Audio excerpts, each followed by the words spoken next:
Pangulong Duterte ay hindi nararapat na manungkulan bilang pinakamataas na opisyal ng ating bansa.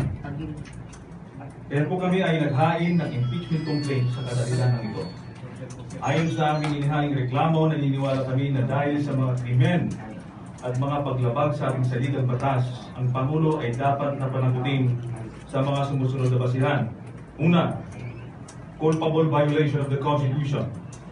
Number 2, engaging in bribery. Third, betrayal of public trust. Fourth, graft in corruption.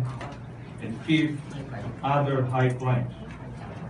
Batid namin na kung ang laban ay ang bilangan lamang, kami po ay nahaharap sa napakabigat na balakid.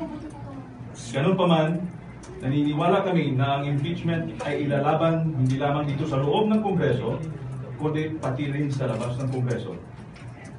Sa labas nito, andiyan po ang ating simbahan, ang ating mga paaralan, ang ating civil society, at ang nakakaraming bilang ng mga Pilipino na hindi ibinoto, hindi sumusuporta at hindi sang-ayon sa mga pulisiya at kalakaran sa ilalim ni Pangulong Duterte. Marami sa ating mga kababayan ay kumakapit pa rin sa mga binitawang pangako na gagawing pagbabago ng Pangulo. Pero ang reklamo pong ito, tinutumbok niya ang mga nagawang krimen at paglabag sa konstitusyon ng Pangulo na siya ang dapat at napapatupad at magtatanggol.